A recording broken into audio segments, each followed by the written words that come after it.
oficina de CEPAL en Buenos Aires, y Martín Cherkassky es uno de los consultores de la oficina, y además ambos creo que trabajan en la Universidad General Sarmiento, ¿es eso? Mirá, te voy a corregir a veces. Martín Cherkassky es casi el Chief Macroeconomist de la Oficina de Buenos Aires a esta altura y los dos somos docentes en la Universidad General San Martín, en el Instituto de Altos Estudios Sociales. Perfecto, gracias Martín. Estoy en las presentaciones, no he estado muy bien. El otro día lo presenté a Luis Bértola como de la Universidad de Estocolmo cuando había estudiado en Gotemburgo. Pero viste que, o sea, tampoco le Vale, hago más o menos. por tan lejos. Con Entonces, pegando al hemisferio estamos. más o menos, por lo menos el continente de acierto, bueno. Pero entonces, muchísimas gracias a los dos por estar aquí. Y esto sí, en esto lo digo con toda seguridad y sin temor a equivocarme. Los dos Martínez son dos especialistas en macroeconomía heterodoxa, macroeconomía post-keynesiana, estructuralista. Yo diría que dos de los investigadores que están escribiendo y discutiendo cosas más interesantes en nuestra región. Entonces es un súper privilegio tenerlo con nosotros.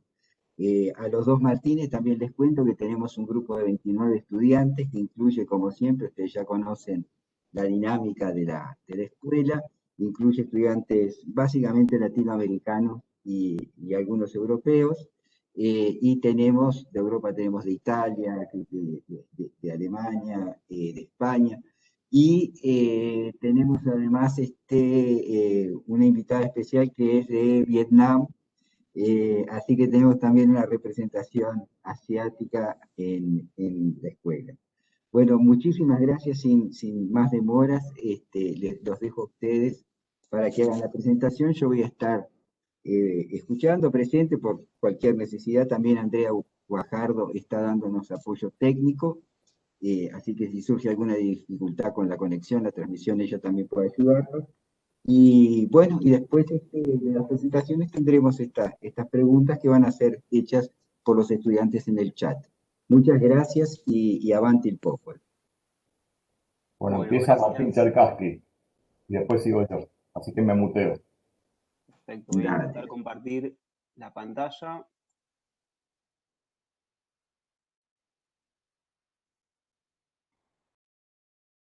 A ver. Ahí se llega a ver bien. La estoy viendo muy bien, Martín. Ah, Perfecto. perfecto. Buenísimo. Bueno, entonces vamos a empezar.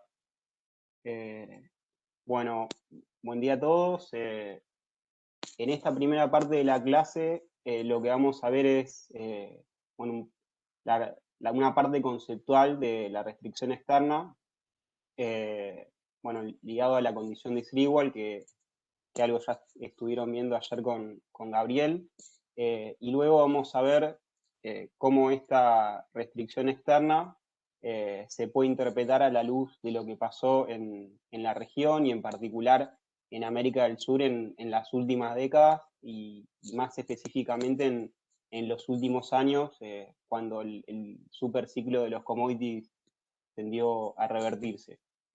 Así que, bueno, como les dije, vamos a ver estas tres cosas. En primer lugar, el equilibrio externo. En segundo lugar, el equilibrio interno dado por la tasa de crecimiento natural. Y por último, la evidencia para América del Sur. Bueno, en relación al equilibrio externo, la condición más famosa que establece cuál es el crecimiento compatible con la balanza comercial o con la cuenta corriente, dependiendo de los conceptos que se incluyan, es la ley de Sriwal. Esta ley fue formalizada por Anthony Sriwal en 1979, y si bien es una formalización realizada por un autor post-keynesiano, retomando los aportes de Kaldor, de Harrod, bueno, también tiene antecedentes en la teoría estructuralista porque fue uno de los grandes temas de estudio de los autores estructuralistas, precisamente la restricción externa al crecimiento. Entonces, bueno, como dijimos, esta condición lo que establece es cuál es el crecimiento compatible con el balance comercial, y tiene tres componentes: la elasticidad de ingreso la elasticidad de ingreso de las exportaciones, la elasticidad de ingreso de las importaciones y el crecimiento mundial. Y esta ley, para llegar a esta formulación básica, se realizan dos grandes supuestos. El primer supuesto es que los efectos precios no son relevantes, y el segundo es que los balances sectoriales están equilibrados. Estos supuestos, digamos, si bien hacen que esta versión sea muy simple, tiene sentido en un equilibrio de largo plazo, pero en periodos de transición o en el mediano plazo, bueno, estos efectos sí podrían tener algún rol, tanto los precios como la posibilidad de que haya algún desequilibrio en la balanza comercial financiado con financiamiento externo. Entonces, yendo primero al supuesto sobre los efectos precios, que no son relevantes en el largo plazo según esta condición más simple, lo que tenemos es que para que se dé esto, se deben cumplir alguno de dos supuestos o bien ambos simultáneamente. El primero es que se cumpla la paridad de poder adquisitivo, la famosa PPP. Esto lo que implica es que el tipo de cambio real revierte a una media histórica, es decir, que a largo plazo el tipo de cambio real tiende a mantenerse estable, o bien se tendría que cumplir, no se tendría que cumplir la condición de Marshall-Lerner, que este fenómeno es conocido en la literatura como el pesimismo de las elasticidades. Es decir, que las elasticidades precios no son lo suficientemente significativas como para que ante alguna variación de los precios relativos eso afecte a las cantidades del comercio exterior. Y el segundo supuesto, como dijimos, es que los balances sectoriales están equilibrados. Esto se puede interpretar a partir de la identidad de balances sectoriales, que fue muy trabajado en la literatura post-keynesiana por Wayne Godley. Y acá, básicamente, lo que se plantea es que en la medida que el balance consolidado del sector público y privado en una economía esté balanceado, también lo va a estar el balance externo. Y bueno, en este equilibrio de largo plazo que plantea la condición más básica de Sriwal, se cumple esto. Si hubiera algún desahorro del sector público y privado consolidado, que a su vez se refleje en un déficit comercial, la economía estaría en un nivel de ingreso por encima del que es compatible con el equilibrio externo, y lo contrario sucedería cuando hubiera un ahorro positivo del sector público y privado consolidado y hubiera un superávit del sector externo. Eso tendría como correlato un nivel de ingreso que estaría por debajo de lo que permite el sector externo. Habría una subutilización del espacio externo en relación al nivel de ingreso. Entonces, si bien estos dos supuestos hacen que se pueda obtener la condición de Sriwal más simple, la versión canónica, esto podría no darse en el mediano plazo o en algún periodo de transición. En relación a los precios relativos, podría darse que hubiera cambios en el tipo de cambio real, y en la medida que los efectos precios puedan ser relevantes al cabo de un determinado periodo de tiempo, podría afectar a las cantidades del comercio exterior. Esto se vería reflejado no solo en cambios en el tipo de cambio real, sino también en aspectos distributivos, en cambio en la participación salarial en el ingreso. Y bueno, esto en un mediano plazo podría llegar a darse. Y eso, a su vez, podría afectar el nivel de ingresos. Después, si esto no se cumpliera a largo plazo, como como muestran algunos trabajos empíricos, podría no afectar la tasa de crecimiento a largo plazo, pero sí los niveles de ingresos. Y en el caso de los balances sectoriales, bueno, sabemos que las economías tienen acceso al financiamiento externo, y que ese financiamiento externo también les da mayor espacio para poder crecer por encima de la condición que establece el balance comercial, y por lo tanto también es factible pensar que en el mediano plazo ese límite comercial se puede superar con acceso al financiamiento, pero bueno, eso tampoco se puede dar de una manera indefinida porque podría tornar insostenible la dinámica de endeudamiento.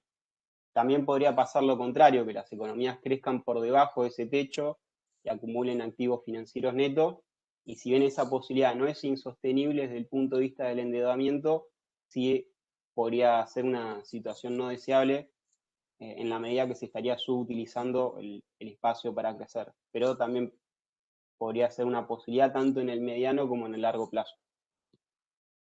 Y bueno, y a esto también le tenemos que sumar que las economías podrían crecer por encima o por debajo de ese límite por el efecto precios directo, es decir, ya no el efecto precios que afecta a las cantidades de comercio exterior a través de las elasticidades, sino por más una cuestión contable. En la medida que aumenten los precios, las exportaciones en valor pueden mejorar, o bueno, podría también suceder lo contrario.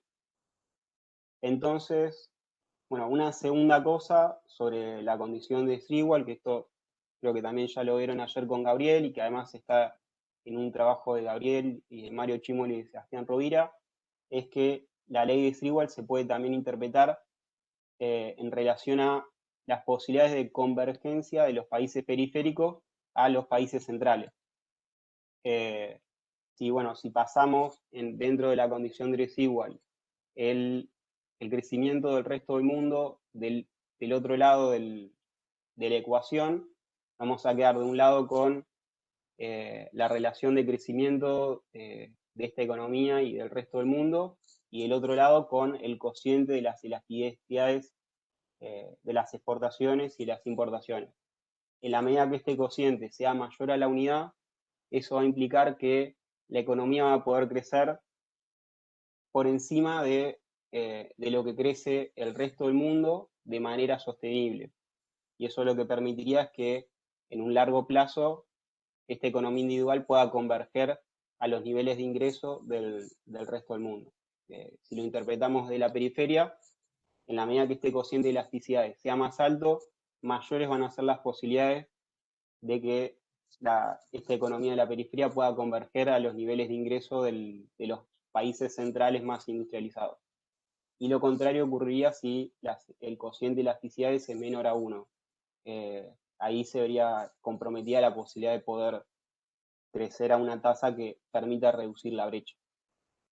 Entonces, esto que dijimos de forma simplificada también está planteado en este gráfico del trabajo de Gabriel, de Mario Chimoli y Sebastián Rovira, en donde están planteados 4 escenarios. 2 escenarios sostenibles, en los cuales se puede converger o diverger, y también los escenarios insostenibles, que pueden ser, por ejemplo, por un sobrecrecimiento y una dinámica creciente de endeudamiento externo. Y una tercera cosa para decir de la ley de Sewall, en relación al límite que impone el sector externo, es cuáles son sus determinantes. Y una forma de ver cuáles son los determinantes de la ley de Sewall es hacer una descomposición del cociente de elasticidades entre las ponderaciones sectoriales y la elasticidad de ingreso para cada uno de esos sectores. Que esto, así como está planteado, fue extraído de un trabajo de Setterfield del 2011 y a su vez está extraído de un trabajo de Araujo y Lima. Es decir, reexpresar la ley de Sewall como un promedio ponderado sectorial. Y acá lo interesante para ver es que si hacemos esta descomposición sectorial, vamos a tener que, por un lado, este cociente va a depender las ponderaciones sectoriales, que lo que van a reflejar es la especialización productiva de la economía, y por otro lado, las elasticidades ingreso, que está más asociado no a los países, sino al tipo de producto o sectores que se exporta o se importa. Y en la literatura estructuralista se hace mucho énfasis en esta primera parte, en las ponderaciones sectoriales, en que el principal determinante de la restricción externa al crecimiento es precisamente la especialización productiva y el tipo de inserción comercial. En particular, en el caso de los países de la región y de América del Sur, dentro de la canasta exportadora tiene un peso muy importante los productos, los recursos naturales, que son identificados como sectores que tienden a tener una menor elasticidad ingreso de la demanda, tanto por una demanda mundial que tiende a ser menos dinámica que los productos más modernos, y que a su vez tiene una menor capacidad de difusión tecnológica. Entonces, tenemos estas dos cosas. Tenemos, por un lado, las ponderaciones sectoriales, que reflejan la especialización productiva, y por otro lado tenemos las elasticidades sectoriales, que estarían asociadas no tanto a los países, aunque también podrían ser modificadas con regulaciones, pero más asociadas a sectores y productos. Entonces, en esta filmina, justamente decimos esto, que tenemos por un lado la especialización productiva y la elasticidad de ingreso. En general, la especialización productiva de la región está asociada a lo que se llama la heterogeneidad estructural, que, como saben, es que la región tiene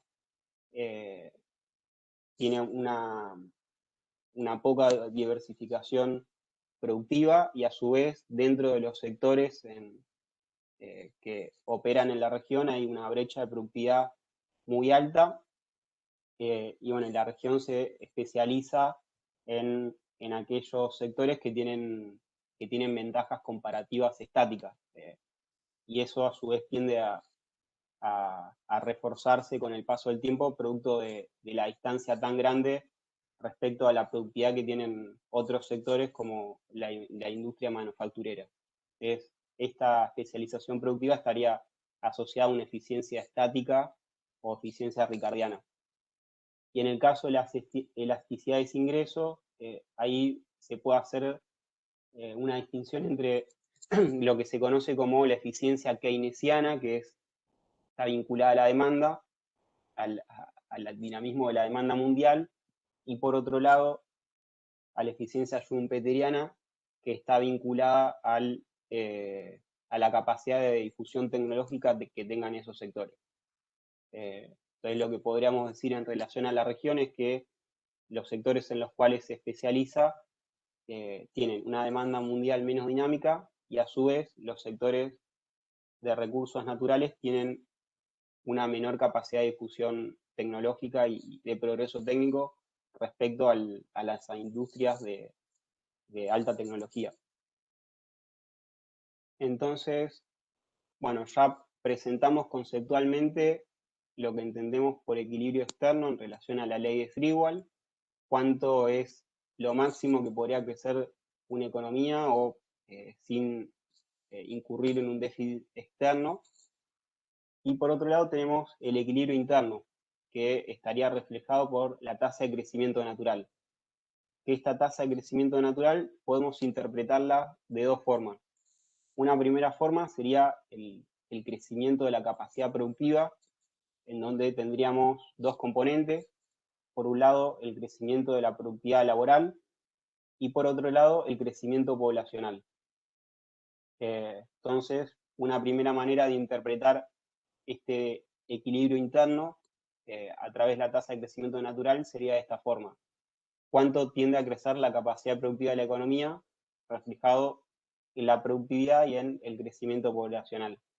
Y otra manera de interpretar esta tasa de crecimiento natural podría ser de esta forma que está acá abajo, que es que lo que refleja es cuánto tendría que ser el crecimiento para que la tasa de empleo de la economía se mantenga estable. Y en esta segunda interpretación lo que tenemos es, por un lado, la tasa de crecimiento poblacional, que es N, y este parámetro que lo que refleja es la elasticidad ingreso del empleo. Entonces, este sería el crecimiento que tiene que alcanzar, sería el crecimiento compatible con una tasa de empleo estable.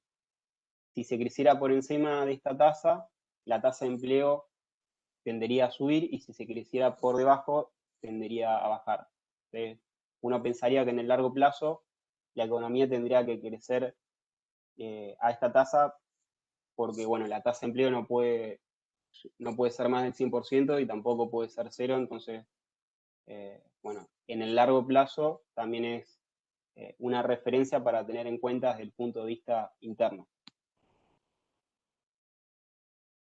Bueno, y en la literatura se ha estudiado el vínculo que hay entre la tasa de crecimiento del equilibrio externo y el equilibrio interno, que como dijimos, el externo es la ley de X-igual y el interno es la tasa de crecimiento natural. Y acá la motivación es que como ambas tasas dependen de parámetros que están determinados de manera independiente, estas tasas podrían no coincidir. Entonces, el equilibrio externo podría ser distinto al equilibrio interno y se podría dar lo que se conoce como el primer problema de Harrod. Digamos que esas tasas de crecimiento no alcancen un equilibrio único a largo plazo. Entonces, esta posibilidad de que estas dos tasas no coincidan por estar determinadas por parámetros distintos, podríamos decir que en la literatura fue abordada de dos maneras distintas. Por un lado está el abordaje post-keynesiano, donde hay una motivación más teórica, y en lo que se intenta es tratar de interpretar qué tendría que suceder o qué pasa con los parámetros para que estas tasas converjan. Entonces, acá tenemos dos propuestas. Uno es la de Paley, un trabajo del 2002, en donde lo que sugiere es que lo que se ajusta es la tasa, el equilibrio externo, a partir de la endogenización de la elasticidad de ingreso de las importaciones. En la medida que se supere el equilibrio externo, lo que hace la economía es ajustar la elasticidad de ingreso de las importaciones de manera tal que esta tasa se ajuste al equilibrio interno dado por la tasa de crecimiento natural. Y por otro lado tenemos la propuesta de Setterfield del 2006, en donde lo que propone es que lo que ajusta no es el equilibrio externo, que ese es la tasa más difícil de mover, sino que lo que ajusta es el equilibrio interno, es decir, la tasa de crecimiento natural, a partir de la endogenización de la productividad y a partir de la incorporación de la ley de Kaldor-Verdun. Entonces, bueno, este sería el abordaje post-keynesiano, donde hay una motivación más teórica que tiene como objetivo salvar a la ley de X-igual, planteando distintas posibilidades para que ambas tasas alcancen un equilibrio único en el largo plazo. Y por otro lado tenemos el abordaje estructuralista, donde hay una motivación más práctica basada en la observación de los procesos históricos, en donde no hay mecanismos automáticos que aseguren que haya un equilibrio único entre ambas tasas.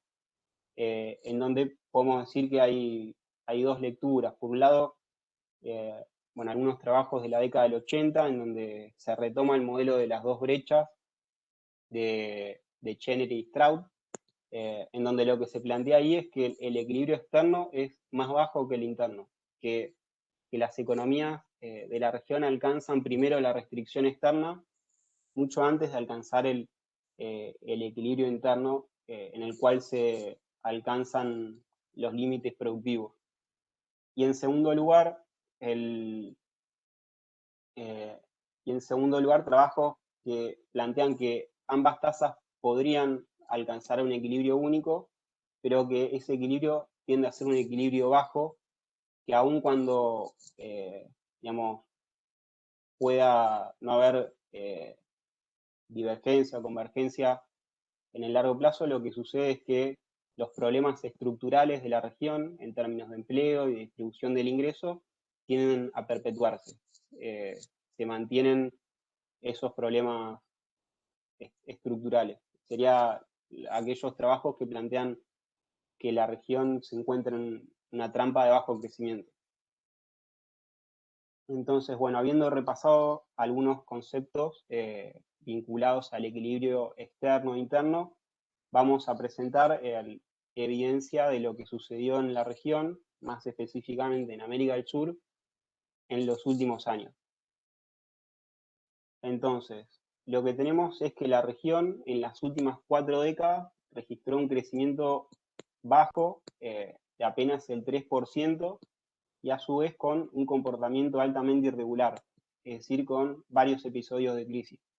En los 80 tenemos la crisis de la deuda, en los 90 tenemos el efecto tequila, finales de los 90 la crisis asiática, en 2009 la crisis financiera internacional.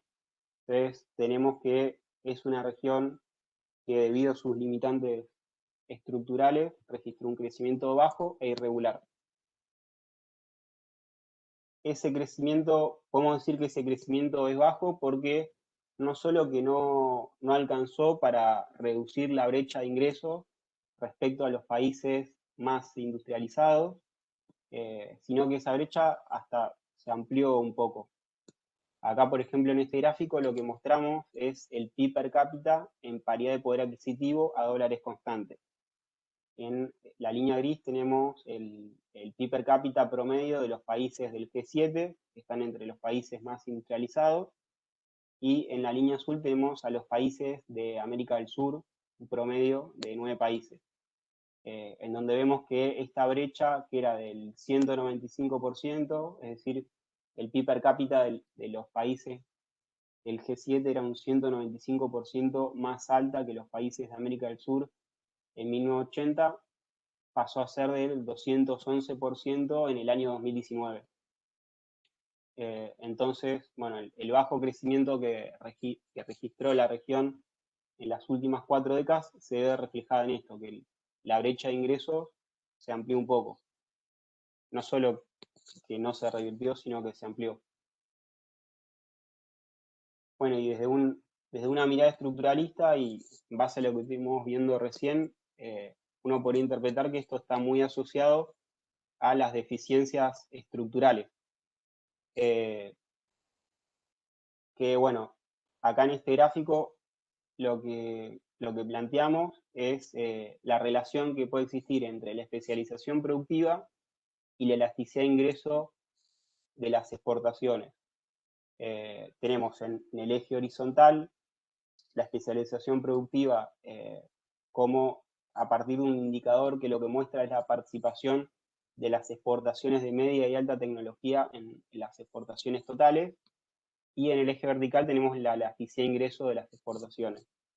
Entonces, bueno, en la medida que la participación de las exportaciones de media y alta tecnología pesa más en la canasta exportadora, esta elasticidad de ingreso de las exportaciones tiene que ser más alta. Y eso a su vez determina que el cociente de elasticidades también en estos países tiende a ser más alto y por lo tanto tienen un mayor límite externo al crecimiento, y en el caso de los países de América del Sur tiende a ser más bajo. Esto también está estudiado en un trabajo en el trabajo que les comentaba de Gabriel y de Mario Chimol y Sebastián Rovira, que también construyen un indicador de especialización productiva que explica es un determinante de la elasticidad de ingreso de las exportaciones. Y lo que vemos en este cuadro es una estimación de las elasticidades, ingreso de las exportaciones y las importaciones y del cociente resultante. Entonces, como vimos, la elasticidad de ingreso de las exportaciones tiende a ser baja. Eso está asociado al tipo de especialización productiva en recursos naturales, y eso da lugar a que este cociente sea bajo y que en muchos de los países tienda a ser menor a 1. Y como vimos antes, el hecho de que el cociente sea menor a 1, lo que implica es que si se diera un crecimiento compatible con el balance comercial, las economías de la región tenderían a diverger del resto del mundo. Podrían crecer menos de lo que crece el resto del mundo. Acá una aclaración es que estos cocientes de elasticidades van a depender también de cómo esté hecha la estimación, qué tipo de variables incluyen, el periodo, qué variables de control, pero en general da que son bajos y que o están cerca de 1 o tienden a ser menor a 1. Bueno, lo que vimos en la región en la primera década de los 2000 es que el crecimiento fue elevado en términos históricos, pero que ese crecimiento elevado estuvo muy asociado al ciclo de los precios de las materias primas. Acá si vemos en este gráfico, tenemos la línea azul es el crecimiento promedio de 9 países de América del Sur, y lo que vemos es que entre 2004 y 2011, sacando el 2009, que fue el año de la crisis financiera internacional, el crecimiento de la región fue elevado. Si consideramos todo este periodo, fue en promedio del 5%. Si excluimos al 2009, estuvo más cerca del 6% anual el crecimiento, pero este mayor crecimiento también estuvo vinculado al espacio externo que dio la suba de los precios de las materias primas, que en este gráfico está reflejado en la línea naranja, que es el índice de precios de materias primas que publica el FMI. Entonces, en esos años se alcanzó un crecimiento más alto, que está por encima de cualquier condición de Sriwal que podríamos calcular, pero está asociado a ese espacio que dio la suba de los precios. Sin embargo, desde el 2013-2014, ese ciclo se revierte, los precios tienden a caer, y eso se ve reflejado claramente en la desaceleración del crecimiento que tuvo la región, que fue marcada sobre todo desde el año 2014 en adelante. Entonces pasamos de un crecimiento entre 2004 y 2011 que estuvo entre el 5 y el 6%, a un crecimiento entre 2014 y 2019 que estuvo en torno al 2%, asociado a esta caída de los precios de las materias primas.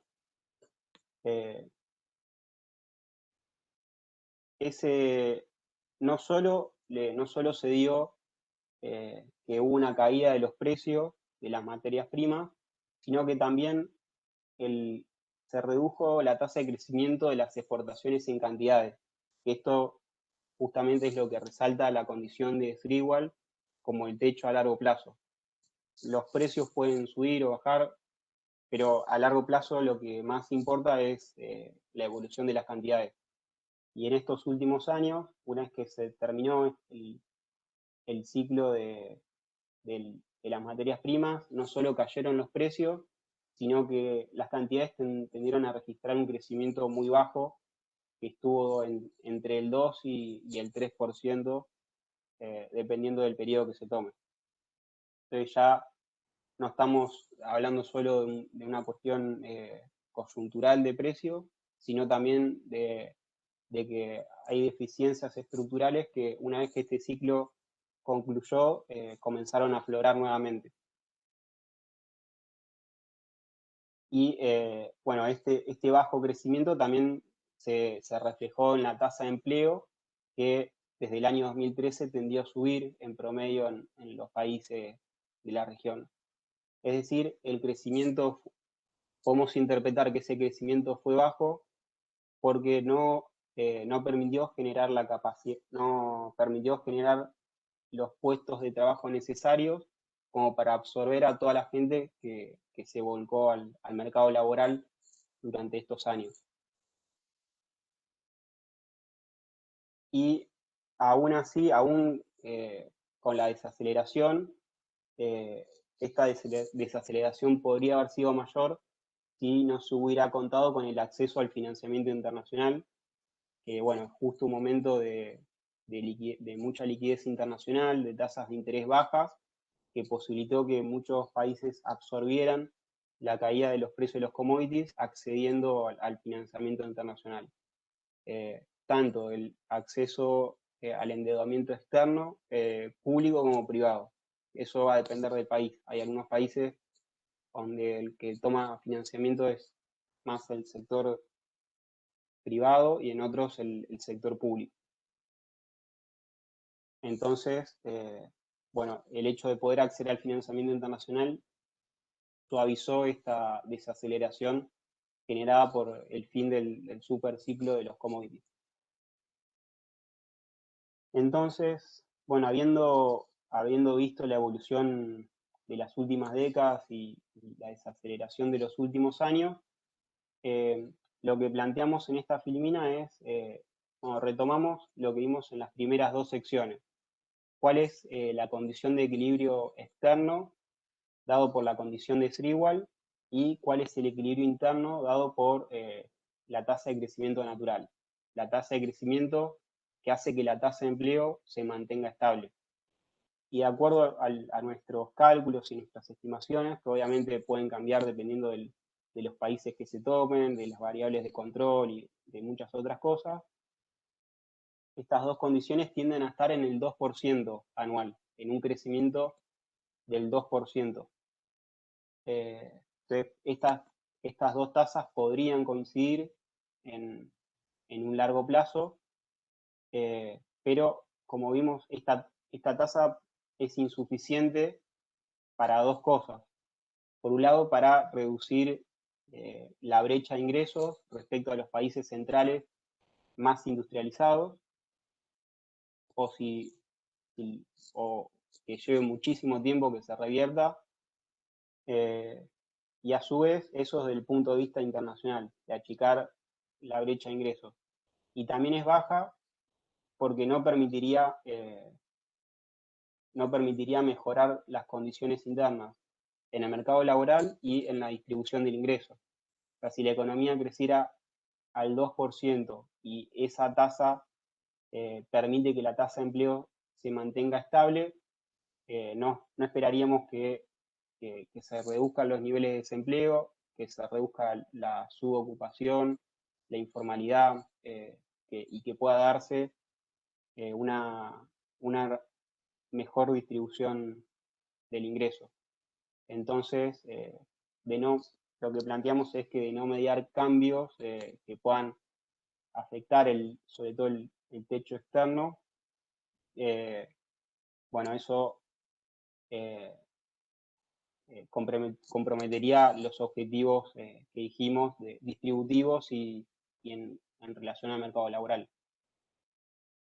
Y a su vez, como vimos en el gráfico en el cual se muestra la desaceleración de las cantidades, también comienza a aflorar un problema estructural que se ve reflejado en una caída de la elasticidad de ingreso de las exportaciones en los últimos años, que una manera de interpretarlo es pensando que lo que sucedió en estos años es que aumentó la primarización de la canasta exportadora.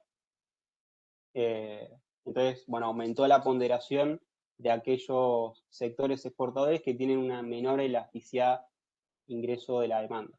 Entonces, esta situación podría también verse más complicada por este motivo. Y también, bueno, lo que sucedió en los últimos años es que con el mayor endeudamiento externo para compensar la caída de los precios de los commodities, eso también trae aparejado un mayor peso de los intereses de la deuda, que también en el corto y en el mediano plazo reduce el espacio externo al crecimiento. que eso también lo podríamos ver en los próximos años como consecuencia de este periodo de aumento del endeudamiento. Entonces, para finalizar, lo que planteamos en esta presentación es que América del Sur tiene un techo de crecimiento bajo que está asociado con su especialización productiva en sectores que tienen una elasticidad ingreso de la demanda de exportaciones baja, que son los recursos naturales, y que este bajo techo de crecimiento que impone este tipo de especialización productiva no alcanza para solucionar algunos problemas estructurales internos, como son la baja tasa de empleo, la elevada tasa de informalidad, y tampoco alcanza para reducir la brecha de ingresos respecto a los países centrales. Y que, bueno, en la década de los 2000 este techo fue temporalmente aumentado por la suba de los precios de los commodities, pero que cuando este ciclo finalizó, los problemas estructurales volvieron a aflorar. Y la región registró una desaceleración y tuvo también que pudo ser atenuada por el endeudamiento externo, pero bueno, hacia adelante, también pensando en todos los desafíos que va a dejar la crisis sanitaria, que no fueron abordados aquí, pero que también están muy presentes, hay dos cosas que podrían hacer que los desafíos sean todavía más importantes, que es bueno, la caída de la elasticidad de ingreso de las exportaciones y un mayor nivel de endeudamiento. Así que bueno, con esto concluimos esta primera parte.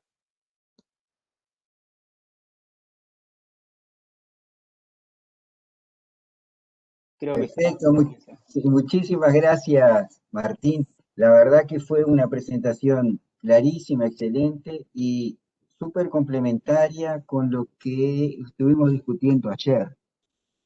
Muy en línea y muy esclarecedora, creo, de algunas de las discusiones que tuvimos sobre la ley de Firwall y sobre cómo medirlas, cómo reflexionar a partir de esa ley los problemas del sistema internacional, las asimetrías del sistema internacional. Entonces realmente fue una presentación que vino a complementar muy bien lo que discutimos. Entonces, después me tenés que explicar cómo hacés para que vayan apareciendo las letritas. Esa fue buena, ¿eh? Ese es un buen truco. Bueno, le paso entonces la palabra a Martín. Martín Abeles, por favor. Te dejo, como dicen los gringos, the floor is yours. Gracias, Gabriel. A ver. Ven la presentación, ¿verdad? Bien. Bueno, Martín Cherkassky planteaba de alguna manera, como históricamente se plantea en la CEPAL, que la estructura importa. Lo que vamos a ver ahora es que las instituciones también importan. Ese sería, digamos, el gran lema motivador de esta segunda parte. Lo que les vamos a presentar aquí es un trabajo que salió publicado en el número 128 de la revista de la CEPAL. Lo pueden encontrar allí, creo que se les envió por mail, que tiene este título un poco largo: Régimen monetario e instituciones laborales, una interpretación alternativa de la declinación del pass-through en los países periféricos. Déjenme, para explicar la motivación subyacente, pasar revista, y para que se entienda el título, pasar revista a cómo funcionan teóricamente y en la práctica los regímenes formales de metas de inflación, que son el arreglo monetario institucional prevaleciente en las últimas décadas, tanto en los países avanzados como en desarrollo, porque es en función de ese funcionamiento teórico práctico, llamémoslo así, que puede entenderse la motivación de este trabajo y que luego, en todo caso, nos va a permitir entender por qué pensamos que esto es importante. se ha discutido. Quizás, o probablemente todos o casi todos ya esto lo manejen muy bien, así que paso revista muy rápidamente a este asunto. Bajo regímenes monetarios, bajo regímenes de metas de inflación, se supone que los bancos centrales controlan la inflación manejando o administrando la tasa de interés de corto plazo de las economías. Bajo estos regímenes monetarios, por un lado, la inflación es concebida como el objetivo primordial de la política monetaria o de la política económica, incluso en general, y la política monetaria es concebida como el principal instrumento para lidiar con la inflación. Se trata de lo que Mark Zetterfield llama un esquema de doble dominancia monetaria. Primero, porque la inflación es el principal objetivo, y segundo, porque la política monetaria es el principal instrumento. Podríamos tener otros objetivos en paralelo, igualmente deseables, y podríamos tener otros instrumentos para lidiar con esos objetivos, además de la política monetaria. Por eso se habla de una doble dominancia, que es una dominancia instrumental, teórica y por supuesto, también ideológica. Entonces, bajo estos regímenes monetarios de metas de inflación, o estos regímenes monetarios se instrumentan en el marco de regímenes cambiarios flexibles. Existen otros requisitos de funcionamiento que vamos a hablar al final, pero uno de los requisitos de funcionamiento, uno de los presupuestos de funcionamiento de los regímenes de metas de inflación es que los regímenes monetarios son flexibles, que el tipo de cambio se deja flotar libremente. Por supuesto que esto en la práctica nunca es estrictamente cierto, pero por lo menos en teoría podemos decir que de lo que no se trata es de regímenes monetarios fijos, ¿no? Claramente no, al estilo Bretton Woods I de la post-Segunda Guerra Mundial. Si el tipo de cambio de las economías en cuestión, periféricas, puede fluctuar, la intensidad con que esas fluctuaciones se transmiten a los precios internos pasa a tener una importancia decisiva en la posibilidad de cumplir con las metas de inflación. Entonces, lo que se verifica en la macro aplicada de las últimas 2 décadas es una tendencia empírica a la declinación de esa intensidad que se llama pass-through. La declinación de la intensidad, el traspaso de las fluctuaciones en el tipo de cambio a los precios internos. Y la explicación convencional o aceptada que abreva en la literatura ortodoxa es que esa disminución en el coeficiente o en la intensidad del traspaso de variaciones del tipo de cambio a precios internos se debe fundamentalmente a la creciente credibilidad de las autoridades monetarias, que por supuesto viene asociada a la creciente instrumentación de regímenes de metas de inflación y que coincide desde el punto de vista histórico con lo que en los países avanzados se conoce como el periodo de la gran moderación, que como ustedes saben o habrán escuchado mencionar, el periodo que va desde más o menos mediados de los 80 hasta la crisis financiera internacional de 2008, en el que prevalecen relativamente bajas tasas de inflación y tasas de crecimiento no muy altas, pero muy estables y mantenidas en el tiempo. ¿Por qué es importante esto de la credibilidad de las autoridades monetarias en este contexto? Porque en los regímenes de meta de inflación, la meta de inflación que se establece oficialmente, en algunos casos la establece el Banco Central, en otros casos la establece el Ministerio de Economía, en otros casos la establece un comité conformado conjuntamente. Eso es una cuestión institucional que por ahí no tiene mucha importancia en este marco, con esta discusión, pero la meta oficial de inflación se constituye como el ancla nominal de la economía, lo que en otros contextos institucionales podría ser como en los regímenes de tipo de cambio fijo, el tipo de cambio nominal. Bueno, bajo los regímenes de meta de inflación, la meta inflacionaria que se propone cumplir el Banco Central es el ancla nominal de la economía. Y la credibilidad de los bancos centrales en ese marco está definida por la divergencia que existe entre las expectativas inflacionarias y la meta oficial de inflación.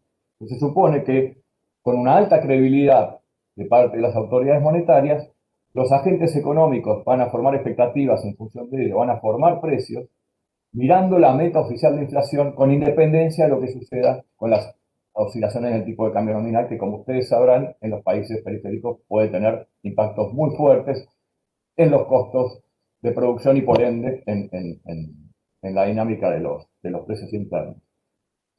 Nosotros lo que proponemos en este trabajo es una interpretación alternativa de este fenómeno.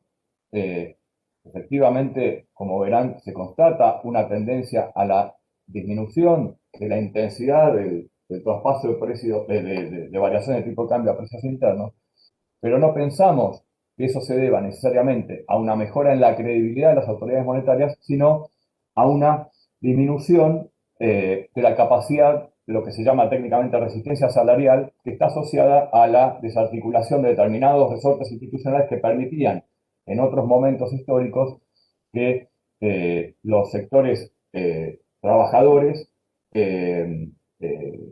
resistieran de manera más efectiva disminuciones en su poder de compra asociadas a variaciones en el tipo de cambio, particularmente, por supuesto, a devaluaciones cambiarias.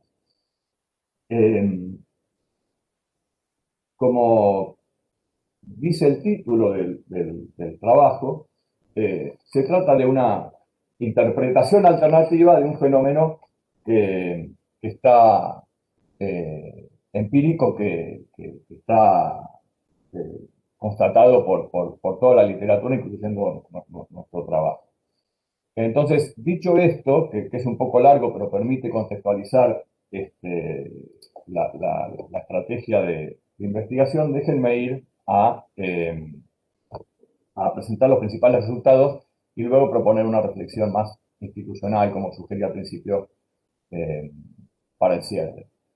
Una digresión antes de ir a los datos es que cuando hablamos del pass-through de tipo de cambio a precios internos, ese pass-through puede ser descompuesto en dos partes.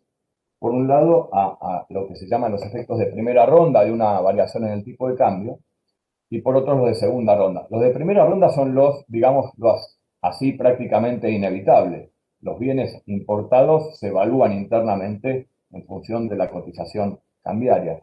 Pero hay bienes, por ejemplo, y servicios no transables que tienen insumos importados y que en medida variable logran traspasar el aumento de sus costos asociados a insumos importados que están afectados por la variaciones cambiarias a los precios internos. Por supuesto, uno de los principales precios, entre comillas, que se ve afectado es el salario.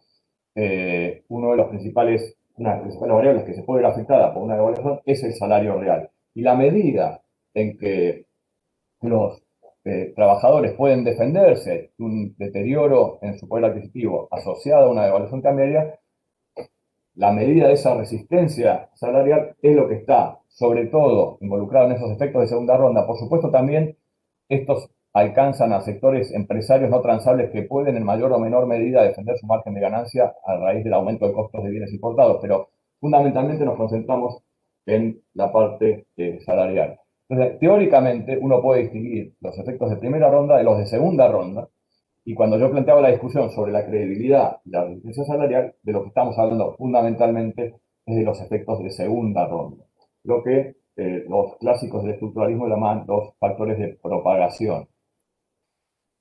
Aquí no me voy a detener en esto, está mucho más desarrollado que aquí en el trabajo que ustedes pueden leer. Mostramos cómo puede descomponerse los efectos de primera y segunda ronda analíticamente sobre la base de un sistema de precios y salarios clásico y contable que involucra fundamentalmente la dinámica cambiaria, la dinámica de los precios internacionales y la dinámica salarial. ¿Cuál es la estrategia empírica que desarrollamos en este trabajo para mostrar que lo que prevalece como tendencia es la disminución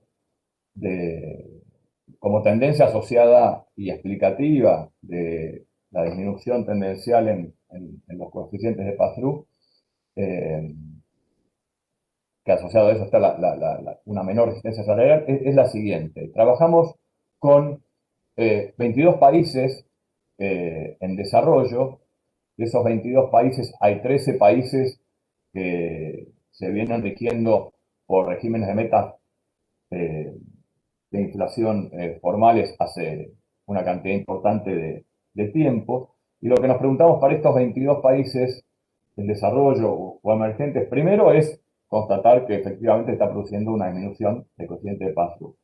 Segundo, si esa disminución está más o menos asociada a factores de primera o segunda ronda. Y segundo, como constatamos que tiene más que ver con cuestiones ligadas a la segunda ronda, que mencionábamos, explicábamos recién, si esta disminución en los factores de segunda ronda es consistente con nuestra interpretación de disminución tendencial de la capacidad de resistencia salarial.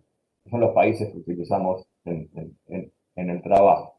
Entonces, yendo un poco a la estadística descriptiva, lo que efectivamente constatamos es que a lo largo del tiempo, comenzando en el 94, se produce una disminución importante en la intensidad del pass-through de tipo de cambio a precios internos en todos los países de nuestra muestra, y que, como ven en el segundo gráfico, no vamos a entrar en los detalles operativos ahora, pero ese traslado de precios de variaciones del tipo de cambio a precios internos se produce sobre todo entre el segundo y los primeros 2 o 3 trimestres, según el caso, posteriores a una devaluación.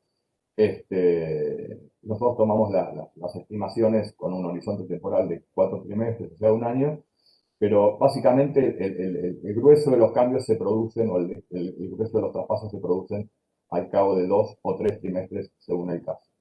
Esto es para los países tomados como un todo. Si tomamos por región, vemos que lo mismo se produce tanto a nivel de los países latinoamericanos de la muestra, como Europa del Este, como de Asia, que es donde más parece haber una modificación es en los países de Europa del Este, donde menos modificación o reducción parece haber es en los países de América Latina. Cuando distinguimos países que utilizan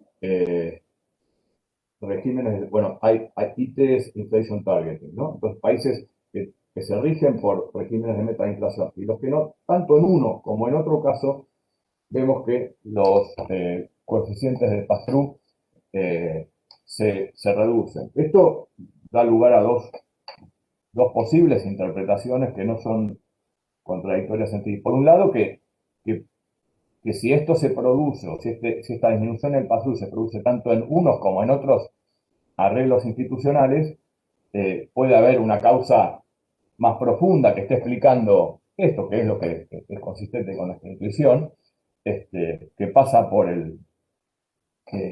la desarticulación de algunos mecanismos institucionales que permitían una mayor resistencia salarial y que es independiente del régimen monetario y por lo tanto es independiente también de la cuestión de, entre comillas, la credibilidad. Eso por un lado, pero por otro sí vemos que en los países que tienen inflation targeting, que tienen régimen de meta de inflación, la disminución es mayor. Entonces, eso por otro lado puede estar avalando la idea de que en ese tipo de régimen o de arreglo institucional, la credibilidad, entre comillas, es mayor y entonces el traspaso de variaciones cambiarias a precios internos es menor.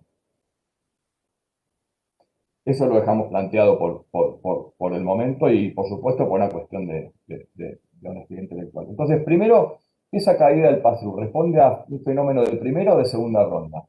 La idea, nosotros descartamos que se trate de un fenómeno de primera ronda de manera, diría, indirecta, mirando el peso de los bienes importados y los bienes transables, directo e indirecto, usamos matriz de insumo producto para ello, en la canasta de consumo de los países involucrados.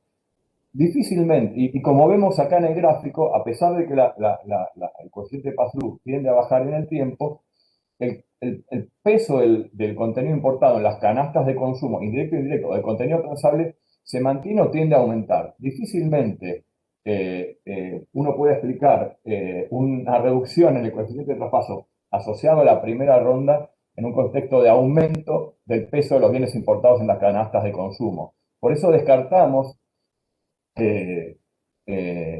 la hipótesis de que esto puede estar asociado a un fenómeno de primera ronda y nos concentramos más en cuestiones de segunda ronda.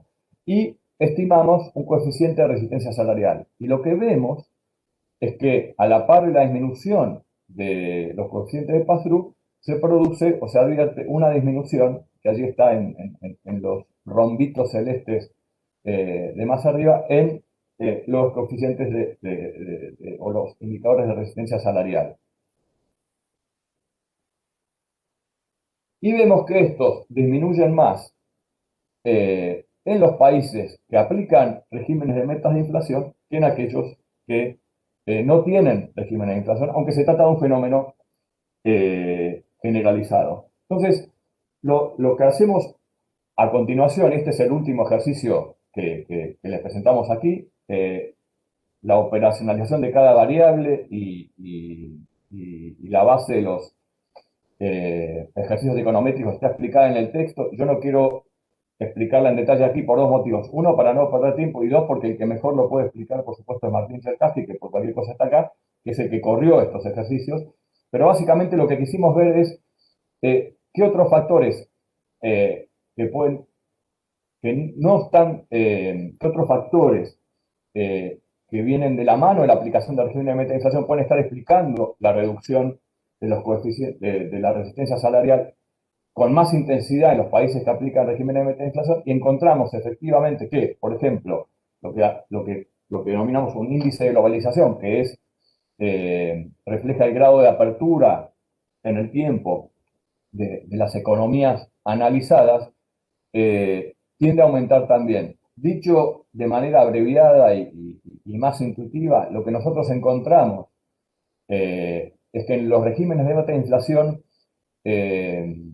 no solo se producen los cambios institucionales, que ahora vamos a analizar un poco más, relacionados con la instauración de ese tipo de arreglo monetario, sino que también se producen otro tipo de reformas institucionales, apertura comercial, flexibilización laboral, reglas fiscales, etcétera, que de alguna manera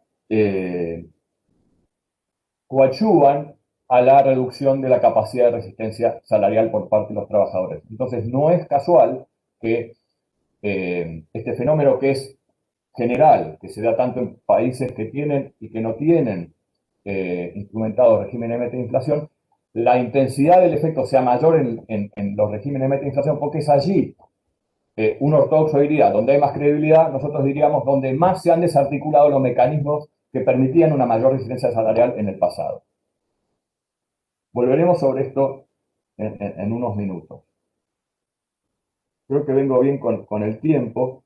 Lo que acabamos de mostrar son con los resultados empíricos del trabajo, y acá volvemos sobre una cuestión más general que no está en el trabajo, pero que es quizás lo que nos ha motivado a hacer el trabajo y que implica, con perdón de la expresión, algún tipo de deconstrucción institucional. Vamos más fino al análisis de los regímenes de meta de inflación y de sus supuestos teórico-institucionales. Si ustedes miran la literatura, van a encontrar la literatura teórica y práctica asociada a la instauración de estos regímenes. En un momento estuvo muy de moda porque era la gran novedad institucional. La instauración de un régimen de meta de inflación supone 3 requisitos institucionales básicos para poder funcionar de manera efectiva y eficaz. Uno, y clave, es la ausencia de dominancia fiscal. La idea sacrosanta, esto está muy discutido hoy obviamente en el hemisferio norte, en relación con la discusión de la teoría monetaria moderna, pero la idea sacrosanta de que no se pueden financiar los déficits fiscales con emisión monetaria. Para eso, por un lado, se requiere un Banco Central independiente que no pueda ser ni conminado ni tentado a financiar a los tesoros públicos con emisión monetaria, y para reforzar eso, si es posible, introducir reglas fiscales que impidan siquiera a los poderes ejecutivos incurrir en situaciones deficitarias en una medida o en una cantidad de tiempo consideradas inapropiadas, ¿no? Entonces, primera condición, ausencia de dominancia fiscal. Si hay dominancia fiscal, no va a funcionar el sistema de meta de inflación. Segunda condición, que no haya dominancia financiera, es decir, que haya un fuerte régimen de regulaciones prudenciales que sea independiente de la política monetaria y que evite, por ejemplo, consideraciones de tipo prudencial en las decisiones de política monetaria. ¿A qué me refiero con esto? Si hay un sector privado excesivamente apalancado o, dicho desde el otro lado del mostrador, un sector financiero excesivamente expuesto a quebranto del sector privado, la autoridad monetaria podría decir no subir las tasas de interés, evitar una ola de quebrantos privados, cuando lo que hacía falta desde el punto de vista de la política de control inflacionario era subir la tasa de interés. Entonces, la autoridad monetaria no debe verse condicionada por la situación de las hojas de balance del sector privado y el sector privado real y financiero al tomar decisiones de política monetaria. Esto quizás sea lo menos controvertido, creo que la literatura ha avanzado bastante en esto y no había mucho que objetar en esta dimensión de una perspectiva heterodoxa. Más vale ver qué es lo que pasa con la lógica de endeudamiento. Esto perfectamente puede ser interpretado en clave minskiana, pero de todos modos es muy expreso y también explica algunos arreglos institucionales de las últimas décadas, la constitución de organismos de supervisión financiera que tienen cierta independencia y son muy agresivos respecto a lo que pasa con el crédito privado en los países. Y esto, por supuesto, se reforzó luego de la crisis del 2008. Tercera condición, que no haya dominancia externa. Es decir, que, por ejemplo, no haya un objetivo cambiario que tenga otro sentido estratégico que haya que defender y que eso interfiera con la libre decisión de las autoridades monetarias de dónde ubicar la tasa de interés.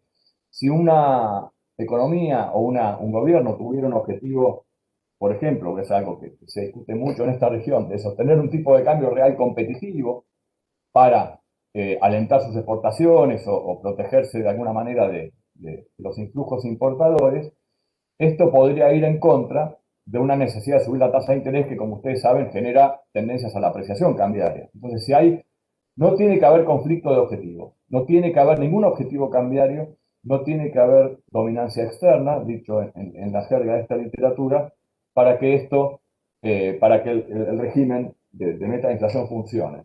Y asociado a esto viene la idea de flotación cambiaria y los regímenes de tipo de cambio flexible. Como ustedes saben, y esto está muy documentado en la región, el primer efecto, y esto tiene mucho que ver con la discusión que venimos planteando en este trabajo, un aumento de la tasa de interés para reducir la inflación es la apreciación cambiaria, que tiene un fuerte efecto de disciplinamiento de precios internos, ¿no? Lo contrario del pass-through positivo. Es que estas son tres exigencias institucionales que ustedes van a encontrar en la literatura y expresadas en esta misma terminología.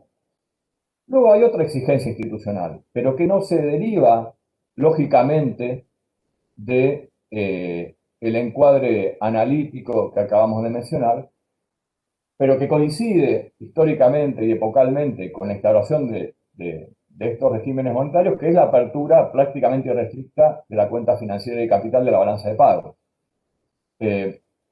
No nos vamos a adentrar en los porqués de esto, pero no solo esto no se deriva lógicamente de la necesidad de ser más efectivo en régimen de meta de inflación, sino que lo complica, porque desde el trilema de la imposibilidad para acá sabemos que si uno abre la cuenta de capital tiene menor autonomía monetaria y puede generar muchas más oscilaciones cambiarias. Con lo cual, lo que ocurre cuando uno ve este esquema funcionando en su conjunto, las tres ausencias más la apertura de la cuenta de capital, lo que tiene es una situación de mucha mayor volatilidad cambiaria en promedio que la que tendría sin regímenes de fluctuación cambiaria combinados con aperturas de la cuenta de capital. Es en ese marco donde uno puede plantear la necesidad, ahora sí lógica, de la flexibilización laboral, de introducir mecanismos institucionales que dificulten la resistencia salarial, que dificulten la indexación, entre comillas, de variación o el pass-through de variaciones cambiarias, que son el producto natural de este arreglo institucional, a precios internos, en particular a la dinámica salarial. Por supuesto que estamos más preocupados por los aumentos que por las disminuciones del tipo de cambio nominal, pero como ustedes pueden perfectamente ver, un aumento del tipo de cambio nominal, que produce una depreciación de la moneda doméstica, produce un aumento de los precios en mayor o menor medida, sea primera o segunda ronda, que disminuye el salario real, y la capacidad que tengan los trabajadores para, en mayor o menor tiempo y medida, reponer esa pérdida, va a depender de las instituciones laborales, del grado de sindicalización, de las regulaciones, etcétera, etcétera, etcétera. Vamos a entrar en detalle por eso. Entonces, lo que queremos plantear es que, si bien la desregulación financiera no es un requisito lógico de funcionamiento de los regímenes de meta de inflación, cuando uno pone en combinación todo el resto del arsenal, es difícil hacer funcionar efectivamente un régimen de meta de inflación si no se flexibilizan las instituciones laborales. Y por supuesto, para lograr esa flexibilización, uno puede ir directamente contra las instituciones o puede apoyarse un poquitito en una mayor apertura comercial, que, como ustedes saben, tiende también a disciplinar la dinámica salarial, y por supuesto, o no por supuesto, pero también a el debilitamiento relativo de ciertas instituciones de bienestar que indirectamente, al afectar el salario o reserva, pueden estar ayudando a la disminución de la resistencia salarial. Por supuesto que el debilitamiento de algunas instituciones en los estados de bienestar a veces viene asociado a la imposición de reglas fiscales, eso hay que verlo caso por caso, pero lo que queremos plantear básicamente es que por detrás de la instauración de estos regímenes de meta de inflación y con el artilugio de la desregulación financiera, lo que se tiende a ver como necesidad eléctrica es la flexibilización laboral. Quizás esto está dicho un poco esquemáticamente, pero en alguna otra presentación con Martín lo que hemos dicho es, bueno, cuando uno mira la literatura sobre régimen de meta de inflación y la literatura que apoya su instalación y que establece las condiciones de posibilidad de funcionamiento, esto nunca aparece. No aparece la flexibilización laboral, aparece la ausencia de dominancia fiscal, aparece la necesidad de reglas fiscales, independencia del Banco Central, la necesidad de que no haya dominancia financiera externa, etcétera, pero no aparece este requisito, que es un requisito implícito, pero que es un requisito que se viene dando en la práctica y que no por casualidad se viene dando en la práctica y que está asociado a este componente adyacente, pero central de todos estos esquemas, que es la integración financiera internacional prácticamente restricta y plena de las economías periféricas en los últimos 30 o 40 años. Lo que decía que hemos dicho en otras presentaciones es que si los regímenes de meta de inflación vinieran en una cajetilla de cigarrillos, tendrían que decir adelante, cuidado, que viene con flexibilización laboral. Porque eso en general es una alerta que no se hace cuando se recomienda la instauración de regímenes de metas de inflación. Cerrando. Entonces, por un lado lo que queremos hacer en este trabajo es plantear la validez de analizar la dinámica inflacionaria como los clásicos del estructuralismo, pensando, por un lado, en la importancia de la restricción externa. Esto conecta con la primera parte que cuando entra en crisis se manifiestan las variaciones cambiarias, y la dinámica y los conflictos distributivos. Hay un texto muy pedagógico de Matías Bernengo que citamos en nuestro trabajo, donde relaciona justamente la inflación en América Latina a las crisis externas, a las crisis de pago, y al introducir la puja distributiva en el sentido de Hurtado, por ejemplo, bueno, tenemos el cuadro completo.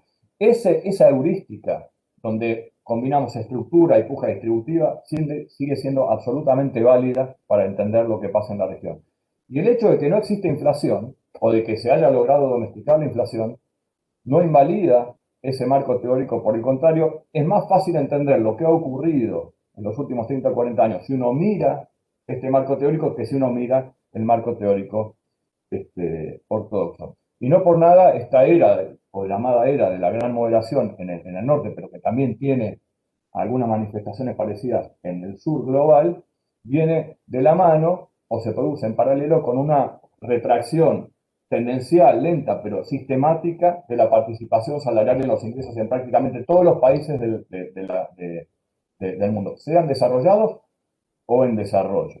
Entonces, lo que se produce no es una mejora de la credibilidad macro, no es un aprendizaje macro, sino es una desarticulación de determinados mecanismos institucionales que permitían o que impedían funcionar este, eh, de la manera buscada a los esquemas de estabilización macro. Segundo tema, bueno, llamar la atención sobre esta implicancia institucional. Por efectos secundarios, entre comillas, nos referimos a esta idea como con un medicamento, el prospecto dice, ojo que puede generar dolor de cabeza. Bueno, ojo que los regímenes de inflación vienen con flexibilización laboral, y si no la tienen no van a funcionar del todo. Entonces quizás, salvo que esté muy en favor de la flexibilización laboral, prefiera buscar algún otro mecanismo institucional para combatir la inflación. Tercero es un llamado de atención.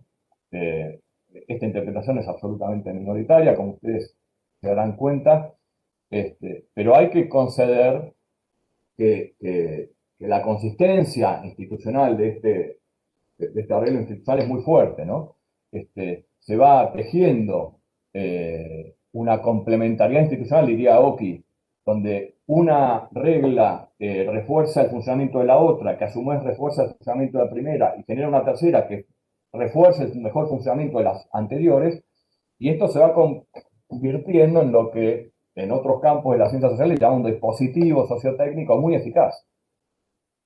Es un dispositivo sociotécnico muy eficaz que es muy difícil de alterar si no hay una interpretación diferente de los procesos sociales y una propuesta institucional diferente que contemple mecanismos más progresivos e inclusivos de resolución de problemas como la inflación, que esta forma, que ha sido consistente con aumento de la desigualdad, retroceso de la participación salarial en el ingreso y pérdida de autonomía en el manejo de la macroeconomía. Y por eso mencionamos ahí al final que hay que discutir en algún momento, esto trasciende la teoría económica pura o no. Esto podría ser perfectamente una discusión keynesiana. ¿De qué hablamos cuando hablamos de credibilidad en el manejo de la macroeconomía y las finanzas? Si ustedes googlean la palabra credibilidad en la prensa financiera de los últimos 20 o 30 años, van a ver que está directamente asociada a una validez que no necesariamente está fundada científicamente de los dispositivos neoclásicos, pero que se convierte en sacrosanta e informa un montón de políticas. Incluso, diría yo, termina condicionando cosas que están, o dimensiones de política económica que están, o no directamente ligadas al manejo macro de corto, como la política tributaria, la política tecnológica, la política industrial. Hay un montón de cosas y de iniciativas transformadoras de carácter progresista que la prensa financiera, con la excusa de la credibilidad, cuestiona o impugna por distintos motivos y con distintos argumentos. Y esto, directa o indirectamente, está ligado a el esquema que veíamos, a ver si lo puedo volver a poner, anteriormente, que es por el cual casi todos los países de esta región, por lo menos hoy por hoy, se están rigiendo. Así que muchas gracias. Este es el texto, lo pueden buscar online. Y la discusión que planteamos acá es digamos, un poco más general que la que proponemos en el texto para también hablar de política, si quieren, y ya que estamos. Así que yo lo dejo ahí, y la verdad que con los tiempos venimos bastante bien. Gracias, Martín, súper bien con el tiempo, y también te agradezco mucho la presentación súper clara y como la de tu tocayo, muy en línea con lo que hemos venido discutiendo, y yo creo que además prepara muy bien el terreno para la discusión que Alberto Bota y que Esteban van a presentarnos en la próxima semana. Así que estamos muy bien. Muchas gracias. Pienso que si bien no nos combinamos expresamente antes en detalle, este, estamos jugando como de memoria y todo se va articulando de manera muy adecuada. Yo diría que entonces comenzáramos a responder a las preguntas. Y estas preguntas están en el chat. Yo no sé si ustedes quieren que yo las lea o si ya han tenido oportunidad de darles una miradita y pueden comenzar a responder sin más dilaciones. No sé, Martín Cherkaski, si tú quieres, ya tuviste tiempo de mirarlas y quieres responder. Sí, ya estuve mirando las preguntas, así que puedo empezar a responder las primeras. Bueno, había una consulta de Luciano Barros preguntando si la tasa de crecimiento natural podía ser entendida como un equilibrio a largo plazo analítico o temporal, dado bueno, que la región está con elevadas tasas de subempleo e informalidad, y también planteaba esta discusión de si la ley de Sriwal lo que establece es una condición de equilibrio de largo plazo o un techo al crecimiento. Entonces, con respecto a la primera pregunta, lo que planteamos de la tasa de crecimiento natural es más un planteo analítico, o sea, cuál tendría que ser la tasa la tasa de crecimiento para que la tasa de empleo se mantenga estable, pero bueno, no necesariamente o sea, la tasa efectiva, obviamente en el corto y mediano plazo va a ser distinta y en el largo plazo también se puede ir modificando, así que es más un planteo analítico que un equilibrio al cual tendería la economía, que sería un planteo analítico para analizar el vínculo entre la ley de Sriwal y las restricciones internas que tiene la economía, pero que bueno, no necesariamente esa tasa se va a alcanzar en el corto o mediano plazo, y a largo plazo también podría modificarse. Con respecto a la segunda pregunta, nosotros también entendemos a la ley de Sriwal como un techo al crecimiento y no como un equilibrio de largo plazo. Y eso, hay muchos trabajos que a raíz del primer trabajo de Sriwal, bueno, ¿por qué hace el trabajo de Sriwal? Busca demostrar que la tasa de crecimiento efectiva de las economías se parece mucho a esta ley. Y después, bueno, hay muchos trabajos que hacen algo parecido, que intentan mostrar si la tasa efectiva se parece o no a este equilibrio determinado por el sector externo. Nuestra mirada es que esa ley se puede entender más como un techo que como un equilibrio, en la medida que nada excluye la posibilidad de que la demanda interna sea insuficiente como para agotar el espacio externo al crecimiento, y que también, como plantea Luciano, pueden haber motivaciones políticas para que el crecimiento sea superior a ese techo, que se busque generar que ese espacio esté subutilizado, que haya algún objetivo de acumulación de reservas internacionales o que se autoimpongan reglas fiscales. Entonces, bueno, contestando la pregunta, también compartimos esa lectura de que de acá a largo plazo la ley de Sriwal es más un techo que un equilibrio al cual automáticamente tiende la economía. Después,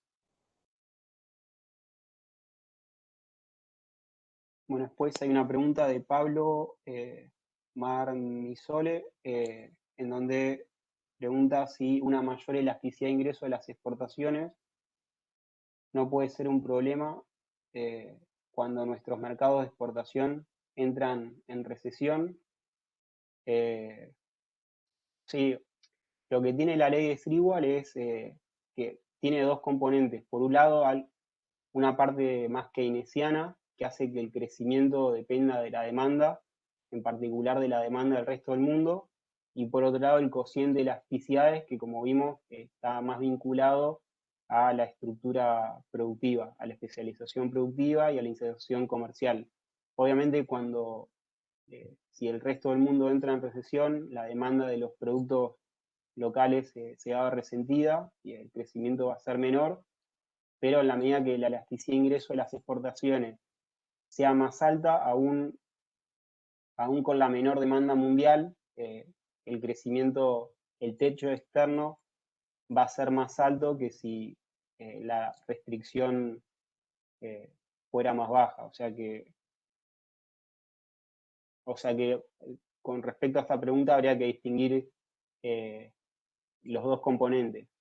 La parte vinculada a la demanda, que es el crecimiento del resto del mundo, y la parte estructural que está asociado al cociente de elasticidades. Luego hay una pregunta de Mario Almeida. No sé si Martín querés decir algo más con respecto a lo anterior. No, compartir que justamente la ley de Silva no es un atractor, es un umbral asimétrico, porque uno, pero sí es una condición fuerte, porque uno puede subaprovechar el espacio externo, como decías vos, Martín, pero no se puede pasar por mucho tiempo, de manera indefinida, sobre riesgo de incurrir en una crisis de deuda o externa, etcétera, etcétera, ¿no? Lo que muchas veces ha ocurrido en países del sur global. Así que, pero es importante tener presente que no es un atractor y que puede haber una infinidad de motivos históricos por los cuales se, entre comillas, subejecute, o sea, subaproveche ese espacio. A veces el crecer por debajo de lo que permite el umbral es simplemente una compensación a un momento de sobrecrecimiento donde se produjo un sobreendeudamiento que, que se convierte en un pecado que hay que expiar. En ese sentido, lo que es importante, yo diría, tener presente desde el punto de vista de una agenda de desarrollo es que uno no tendría ningún inconveniente, lo digo a título personal, en tomar crédito externo para poder crecer por encima de lo impuesto por ese umbral, en la medida que ese endeudamiento contribuya a mejorar los parámetros y mejorar las condiciones dinámicas de largo plazo. Entonces, cuando uno vuelve a la condición de firmware luego de haberse pasado por unos años, tendría que volver a una condición dinámica más propicia. Ahora, para que ello sea posible, o uno podría decirlo, y conectando con la segunda parte, difícilmente eso sea posible, o eso genere los resultados buscados, si quien defina hacia dónde se aplica el endeudamiento tomado externamente es el mercado. Entonces, hay que tener alguna forma de direccionamiento o asignación de ese crédito externo que sea consistente con mejorar las condiciones de firmware para que un endeudamiento que permita crecer por encima de esas condiciones después se vuelva más sostenible y permita mejores condiciones dinámicas. No sé si se entiende. Entonces, lo que ha ocurrido, sobre todo en América Latina, no tanto en Asia, es que América Latina se sobreendeuda, pero para consumir, no para cambiar su estructura. Entonces, cuando llega el momento de volver cuando se impone la ley de Silva con todo su rigor, obliga a una subperformance, como expiar un pecado, porque se tomó deuda, pero sin ningún motivo productivo, sin ningún sentido productivo. Así que yo solo agregaría eso, así que vale la pena luego aplicar esto como marco heurístico para mirar cada caso particular y ver la dinámica de cada país en particular. Pero no, por ahora lo dejo ahí. Hay algunas preguntas que por ahí tengo que tomar yo, pero no sé, vos ibas a seguir con otra. Perfecto. Sigo con otra de Mario Almeida, que dice: veo que las comparaciones de la elasticidad de las exportaciones es hecha con países industrializados de Asia. ¿Cuál sería el resultado de una comparación con países industrializados en crisis, por ejemplo, Italia? Bueno, ahí no sé porque no he leído trabajos últimamente que hagan la estimación para estos países.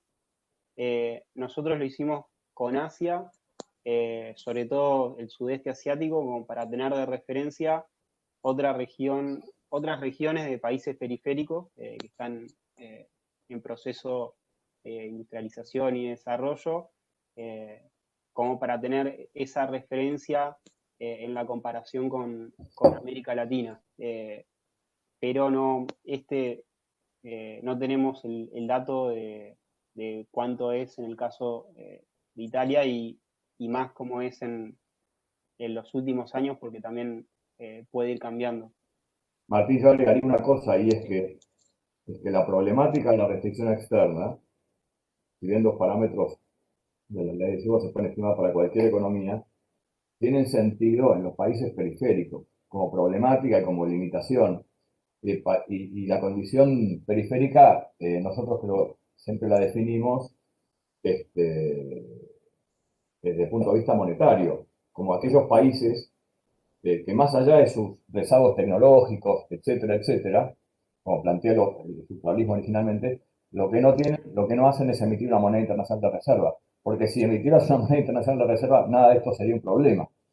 Y podrías sobrecrecer respecto del umbral, etcétera, y no tendrías crisis de deuda en moneda dura, etcétera, etcétera. Por eso, la comparación con Italia es importante desde el punto de vista real, tecnológico, etcétera. No es que esto no sea importante en los países avanzados, pero no es importante cuál restricción externa al crecimiento en general.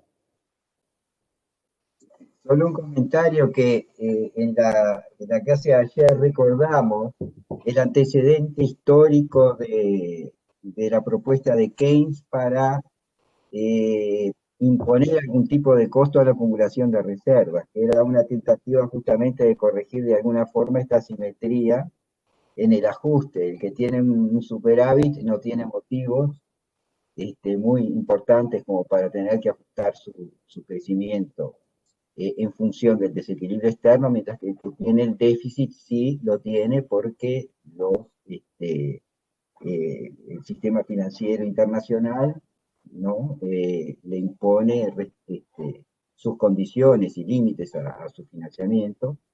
Y esto, claro, obviamente ocurre cuando se comete el pecado original, que es el endeudarse en la moneda que no es la propia, lo que es inevitable cuando uno no emite la moneda de reserva, ¿no? Entonces, digamos, esto que ustedes están discutiendo se une muy bien con esta breve discusión que nosotros tuvimos acerca del ordenamiento del sistema financiero internacional durante Bretton Woods y cómo se fue gestando en Bretton Woods. Claro, y si uno hiciera un cuadro de doble entrada y tuviera, por un lado, los países que emiten moneda internacional de reserva y los que no, y en el otro los que son deficitarios y superavitarios, el problema está en los que no emiten moneda y son deficitarios, y ese es bueno, es lo que le pasa a América Latina, básicamente. En Asia han habido momentos de superávit o de dinámica, llamemos mercantilista, no emiten moneda, bueno, pero eso no genera ningún tipo de restricción. Ahí podría, como decía Martín, haber un subaprovechamiento. Ahora, cuando un país desarrollado tiene déficit, eso, bueno, como Estados Unidos, eso tiene determinadas implicancias, pero no lo lleva a una crisis de deuda, digamos. Entonces, por eso hacía la aclaración que la comparación con Italia es para tomarla entre, digamos, con pinzas. Perfecto, acá hay otra pregunta que se vincula con algo que habías dicho recién, Martín, respecto a el origen, o sea, para qué financiar, con qué financiar las importaciones. Dice, partiendo de la discusión sobre el efecto de demostración en el que las clases altas son responsables de parte del equilibrio externo a través del consumo conspicuo de productos importados, hasta qué punto el proceso de distribución de la década del 2000 en América Latina puede también haber impactado la elasticidad de ingreso de las importaciones. Bueno, Ahí yo tengo, a ver, una reacción, no sé si querés decir algo, Martín, o... no, habla. Yo creo que es cierto que el aumento de la desigualdad genera determinados tipos de patrón de consumo, efectos imitativos y demás. Pero el grueso de los desequilibrios externos por motivos reales, o sea, asociados a un exceso de importaciones, además tiene que ver con falencias productivas. Cuando uno cuantifica el consumo suntuario, el consumo conspicuo, es importante, pero no es lo que genera desequilibrios. Alguna vez lo hemos medido. Eso puede generar otro tipo de problemas y efectos, pero en general las deficiencias que demostraba Martín en su presentación tienen que ver con la matriz productiva y con un componente crecientemente importado de las producciones locales, un contenido, un peso cada vez más importante de las importaciones en el contenido de la producción local. Eso, por otro lado, porque también, no me acuerdo si lo mostraste acá o está en otro trabajo aquí, es bastante general, porque tiene que ver con el fenómeno de la dislocación global de la producción que se produce en los últimos 30 años. Entonces, cuando uno compara internacionalmente las coeficientes de importación, las elasticidades de importación y la de exportación, la gran diferencia entre América Latina y el resto se da más en las elasticidades de exportación que la de importación. Entonces, no es que nosotros importamos más que Asia para producir. Asia exporta mucho más que nosotros a la hora de ver, y con mucho más contenido tecnológico y valor agregado que América Latina. Entonces, yo creo que es importante esta dimensión, pero no es, como alguna vez creo que incluso Celso Furtado insinuó, gravitante desde el punto de vista macro. El tema del consumo suntuario de los sectores de mayores ingresos.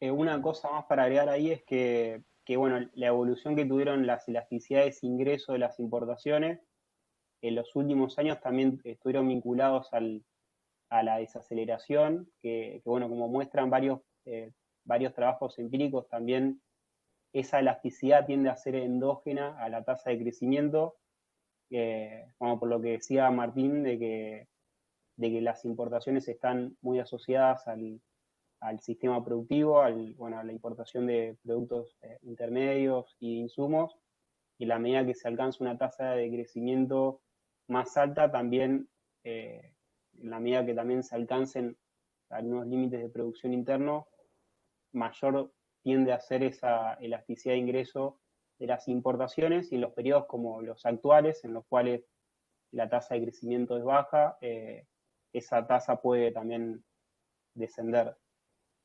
Y si uno, Martín, perdóname que agregue una cosa más, porque uno como ya pasó tanto tiempo y se acostumbra, tiende a naturalizar, si no tuviera que buscar un factor que está por detrás de esas tendencias al deterioro de los parámetros, mayor elasticidad importadora, pérdida de elasticidad exportadora, yo tuviera que elegir una causa, esa causa es más política e institucional y tiene que ver con la pérdida de relevancia o directamente desaparición de las políticas industriales en la región. Es decir, como siempre decimos con Gabriel internamente, hoy no estamos en la década del 90, una década en la que incluso un presidente de un país muy importante llegó a decir la mejor política industrial es no tener política industrial y cosas por el estilo. No estamos en esa situación, pero estamos lejísimos, lejísimos de que las políticas industriales y tecnológicas asuman el papel ordenador de la política pública que tuvieron en los 50 y los 60. La producción pública, la infraestructura pública en ciencia y tecnología, las políticas industriales de direccionamiento de excedente de inversión, etcétera, etcétera. Más allá de lo que pensemos de ellas en su momento y de su efectividad mayor o menor en los distintos países, lo que hoy no tienen es esa gravitación. Y yo creo que ese es el factor central que está por detrás de lo que vemos en América Latina, que además nos diferencia de Asia, donde esto no ha perdido centralidad más allá del avance de ciertas cuestiones más neoliberales en el manejo macro, como en Corea del Sur y bueno, como se ve en la crisis del 97 y demás. Pero creo que a veces nos olvidamos de eso porque nos acostumbramos, pero no hay que dejar de señalarlo. Bueno, sigo la siguiente pregunta, de Gonzalo López Paredes. Dice, hemos visto que las bajas tasas de interés a nivel internacional han permitido obtener endeudamiento externo cuando cayeron los ingresos de las exportaciones por recursos naturales. ¿Qué posibilidad existe que dichas tasas de interés se reviertan abruptamente? Y por otro lado, ¿qué grado de vulnerabilidad financiera externa tienen los países de la región frente a cambios repentinos en el ciclo de liquidez global?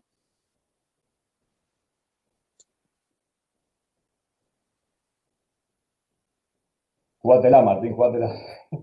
Bueno, acá una primera cosa para decir es que los cambios en la tasa de interés no no deberían afectar al stock de deuda ya emitida, sino a la deuda en el margen, es decir, a la nueva deuda que se emita, pero lo que sí podría suceder es que ante un aumento de la tasa de interés, las posibilidades de acceder a ese financiamiento externo se reduzcan y bueno, eso también tendría implicancias.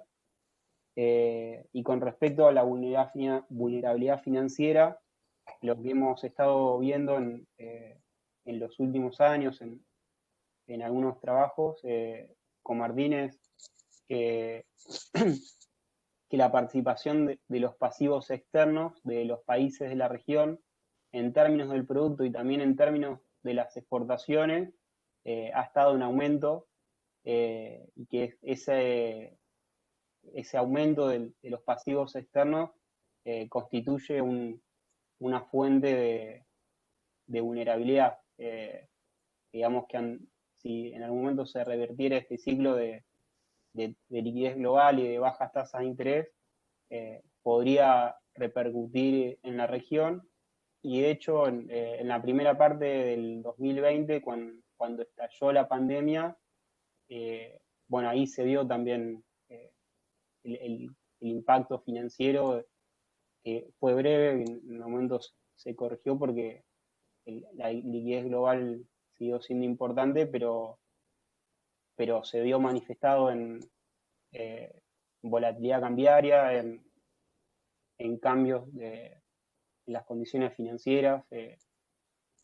Así que lo que diríamos es que esos cambios en las tasas de interés no afectan a la deuda ya emitida, sí afectan a la deuda futura, y que en términos de vulnerabilidad financiera la región registra altos niveles de apalancamiento externo, que no son, que hacen que esté en una posición vulnerable frente a un cambio abrupto en el ciclo. Hay un tema para agregar, Martín, es que la manera consistente en este marco analítico de mirar la sostenibilidad de la deuda es, primero, sea pública o privada, pero en general uno habla de deuda pública, ¿no? Es mirar cuál es el componente de la deuda que está denominada en moneda dura y ponerlo en relación con la dinámica exportadora.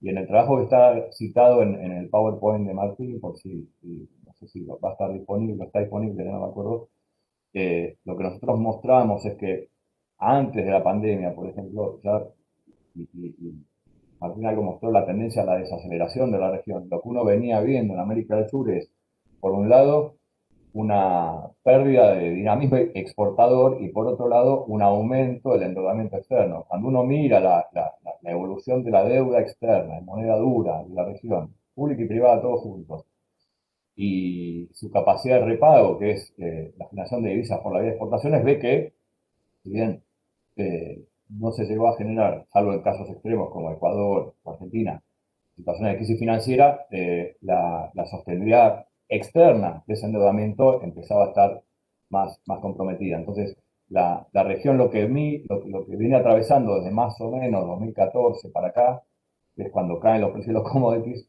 la región, digo la subregión, América del Sur, es un aumento del endeudamiento externo, una caída de las expo, un aumento de la deuda, sobre todo medido en términos de expo, y luces amarillas, ¿no? Y uno podría decir que la falta de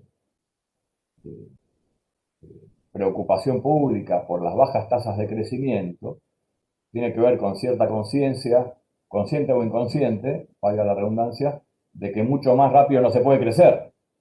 Entonces, ¿por qué, digamos, las políticas fiscales expansivas que nosotros vimos en el año 2020, bien se podrían haber instrumentado en 2016, 17 y 18, dada la desaceleración fortísima que se venían observando en todos los países, no solo los que tenían crisis como Argentina o otros.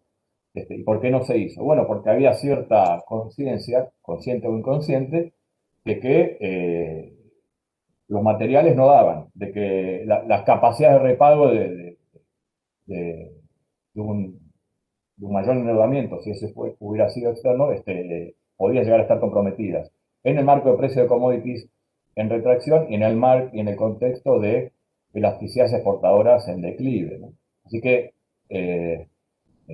ahí uno también podría decir que hay maneras y maneras de leer esa moderación macro.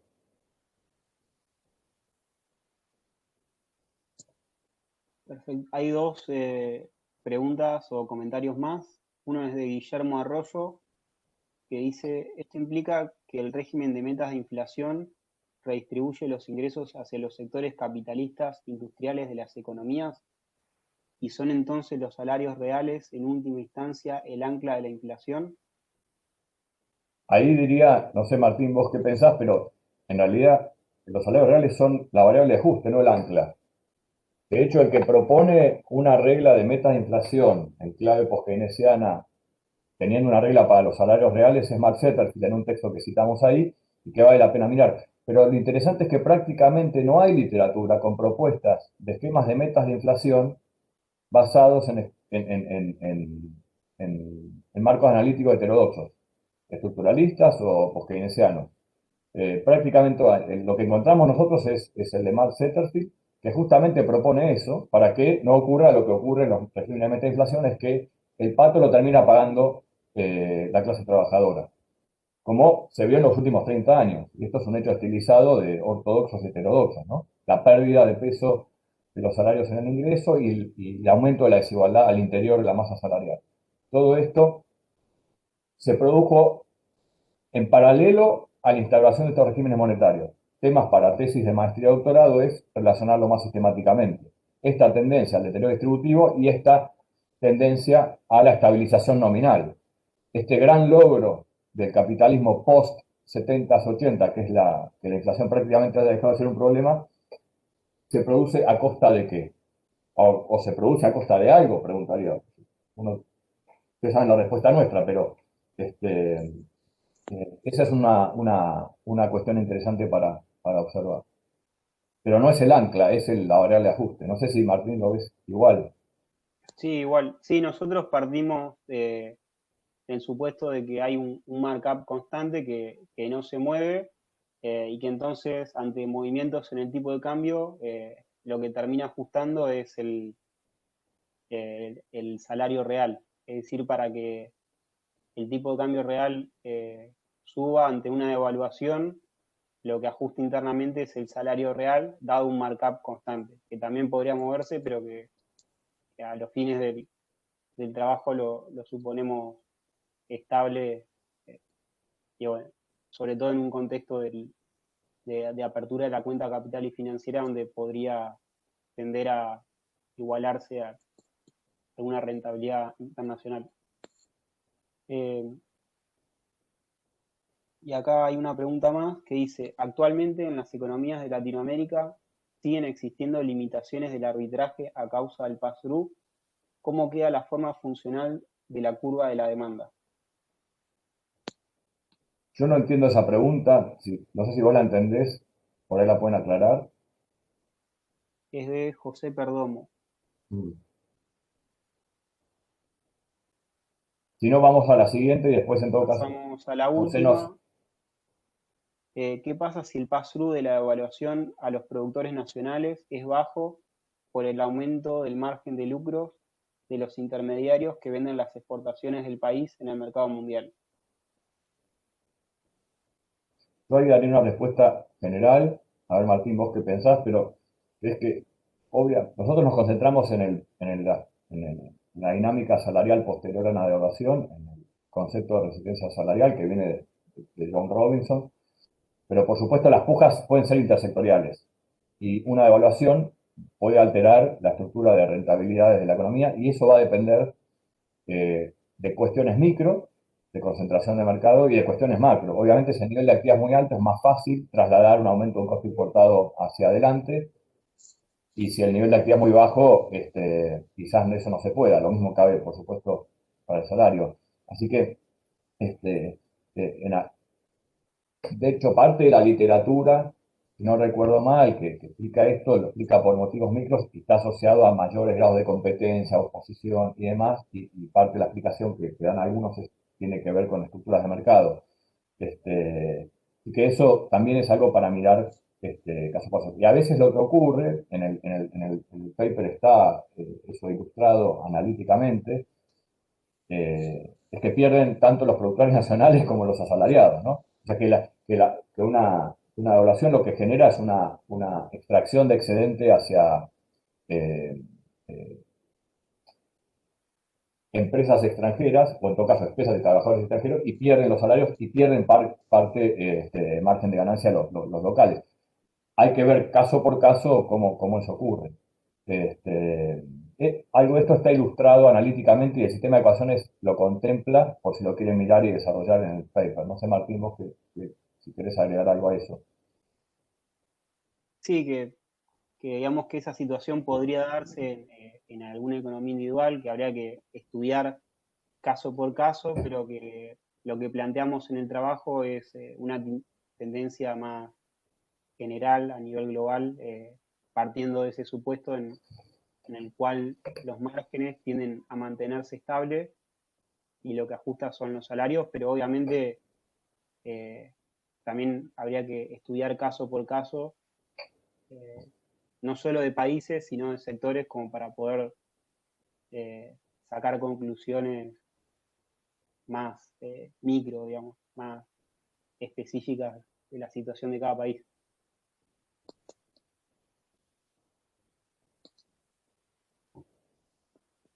Bueno, hemos llegado al final, Gabriel, salvo que quieran aclarar la pregunta esa que nos costaba interpretar. Este, No sé si Perdomo habla o calla para Sí, siempre. sí, no. Muchísimas gracias, Gabriel. Sí, yo creo que realmente como leyendo nuevamente la pregunta me doy cuenta de que está mal formulada como tal. O bueno, sí, sí, le escribí mal. Realmente cuando hablaba de limitaciones del arbitraje me refería era limitaciones al arbitraje, específicamente en la diferenciación del precio y estaba la pregunta en realidad va ligada al markup de cómo responde a a ver, cómo responde a las variaciones de la tasa de cambio específicamente. Y cómo esto, entonces, puede generar una limitación en el arbitraje de la diferenciación del precio del producto. Y finalmente, cómo esto podría afectar la forma funcional de la curva de la demanda. Esa es como mi inquietud, ¿no? Con todo el tema del efecto transferencia. si interpreto bien, la respuesta se parece a la anterior, es decir, en qué medida se puede trasladar el aumento del tipo de cambio a precios finales, eso es algo que uno lo podría ver a nivel muy micro, por lo menos a nivel meso, transables, no transables, en mercados concentrados, no concentrados, y en qué medida eso ocurre depende de cuestiones de demanda, elasticidad y también cuestiones de concentración. Esto es muy caso por caso. Si es que interpreto bien la pregunta. Si miran el trabajo, ahí hay un ejemplo de cómo, es lo que yo mencionaba en el comentario en la intervención anterior, que no mostramos en la presentación, que pusimos el sistema más simple de ecuaciones, donde un aumento del tipo de cambio puede afectar la rentabilidad del sector empresario nacional y la participación asalariada. Entonces, cuando hay tres actores, trabajadores, capitalistas y el sector externo, los dos internos pueden perder.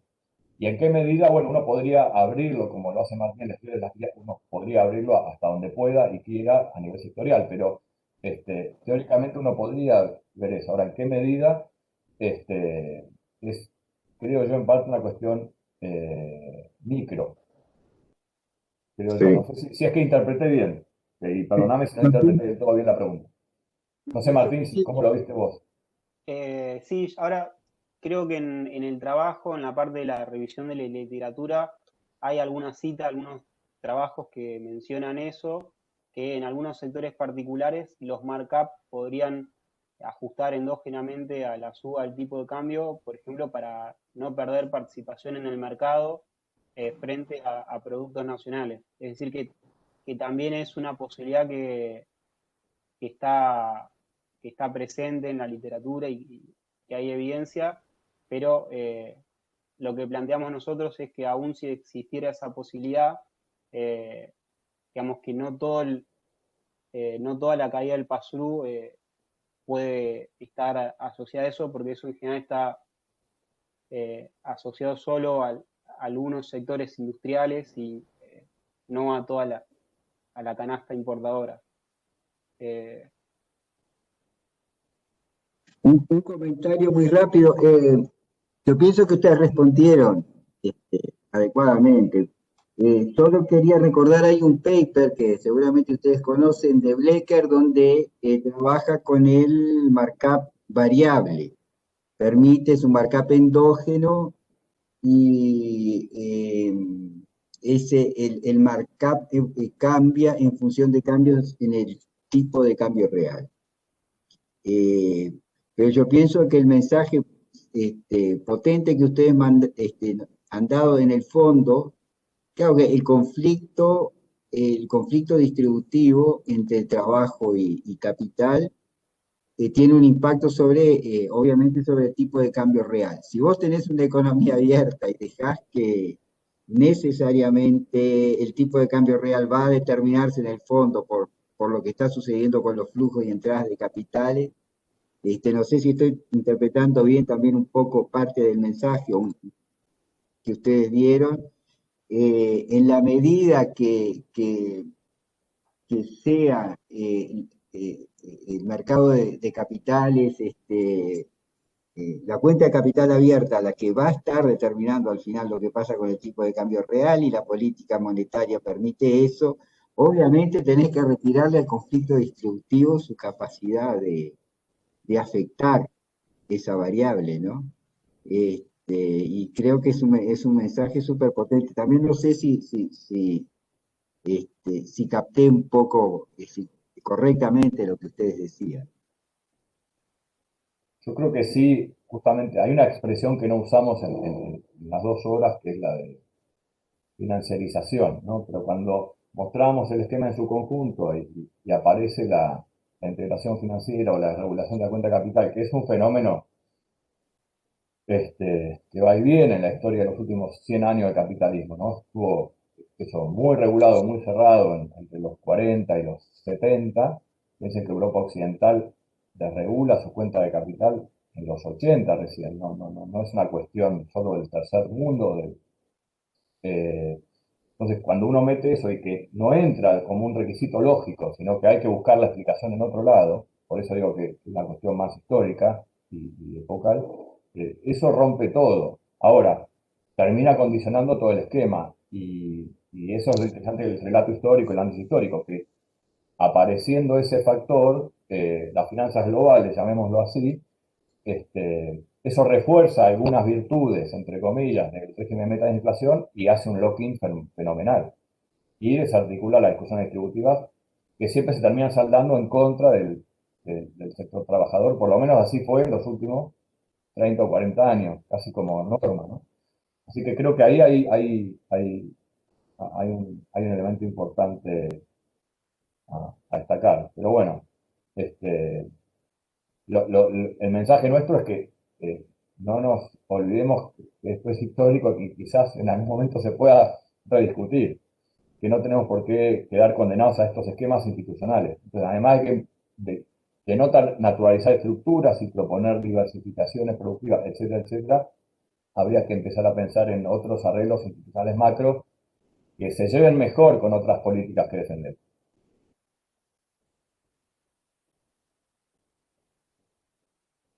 Estás en silencio, Gabriel. Yo les agradezco enormemente la participación hoy, súper, súper interesante. Lo aproveché mucho, lo disfruté mucho también. Y bueno, sé que ahora ustedes tienen otro compromiso y si no hay ningún comentario adicional, cerramos por aquí la clase de hoy. Y con los muchachos nos encontraremos de vuelta a las 2:30, entonces, de la tarde. Bueno, gracias a todas y todas por la atención, en nombre de los dos, ya que estoy hablando de los otros, pero en nombre de los Martínez, nos conocen así. Y a vos, Gabriel, y siempre un placer participar de la escuela. Gracias. Bueno. Chau, chau. Muchas gracias a todos. Gracias. Chau, chau.